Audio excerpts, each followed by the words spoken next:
বাংলাদেশের উত্তরের সীমান্ত ঘেঁষে মেঘালয় পাহাড়ের পাদদেশে এক ছোট্ট অথচ নয়নাভিরাম শহর কলমাকান্দা। নেত্রকোনা জেলার এই শান্ত শহরটি যেন প্রকৃতির হাতে গড়া এক অপূরব শিল্পকর্ম। এখানে দাঁড়ালে আপনি দেখতে পাবেন দূরে নীলাভ সবুজে ঢাকা পাহাড় শ্রেণী, যেগুলো ভারতের মেঘালয় রাজ্যের অংশ।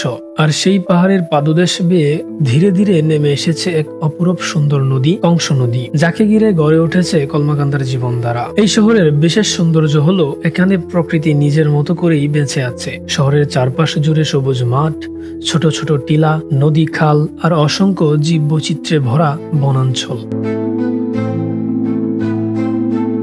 প্রতিদিন ভোরে যখন সূর্যের আলো পাহাড় ছুঁয়ে নদীর জলে পড়ে, তখন এই দৃশ্য এক স্বপ্নের মতো মনে হয়। এই শহরের প্রধান বিশেষত্ব হলো এখান থেকে চোখ মেললেই দেখা যায় মেঘালয়ের পাহাড়। দূরের সেই নীলাভ পাহাড় যেন ডাক দিয়ে বলছে, এসো প্রকৃতিকে ছুঁয়ে দেখো।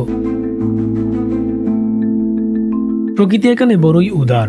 সবুজ বন, উঁচু নিচু টিলা আর নির্মল বাতাসের মাঝখানে কলমাকান্দা যেন এক স্বপ্নপুরী। এ শহরের মানুষজন ঠিক তেমনই সরল, অতিথিপরায়ণ, প্রকৃতিকে ভালোবাসে এবং আগত অতিথিদের হাসি মুখে বরণ করে নেয়। এই শহর, এই প্রকৃতি, এই পাহাড় আর নদী সব মিলিয়ে কলমাকান্দা হয়ে উঠেছে বাংলাদেশের অন্যতম প্রাকৃতিক সৌন্দর্যের প্রতীক। কলমাকান্দা শহরের পাশ দিয়ে বয়ে যাওয়া কংস নদী এখানে শুধু একটি জলধারা নয়, এটি এখানকার মানুষের জীবন রেখা। নদীর তীরে দাঁড়িয়ে দেখা যায় মাছ ধরার দৃশ্য, নৌকার ভেসে চলা, শিশুদের খেলাধুলা, সবকিছুতেই এক সহজ সরল গ্রামীণ জীবনের স্পর্শ। এখানে রয়েছে সেই পুরনো আমলের একটি লঞ্চ ঘাট, যেই ঘাটের অস্তিত্ব ধারণা করা হয় আজ থেকে আরো প্রায় 150 বছর আগে। কলমাকান্দা শুধু প্রাকৃতিক সৌন্দর্যের জন্যই নয়, এটি সীমান্তবর্তী হওয়ায় কৌশলগত দিক থেকেও গুরুত্বপূর্ণ। এখানে রয়েছে সীমান্ত হাট, যেখানে ভারত বাংলাদেশের জনগণ একত্রে বাণিজ্য করে। এছাড়া শহরের পাশেই রয়েছে বিখ্যাত লেঙ্গুরা চা বাগান, যা ভ্রমণ পিপাসুদের জন্য আরেকটি দর্শনীয় স্থান। প্রকৃতি যেখানে তার রূপ ঢেলে দিয়েছে উদারভাবে,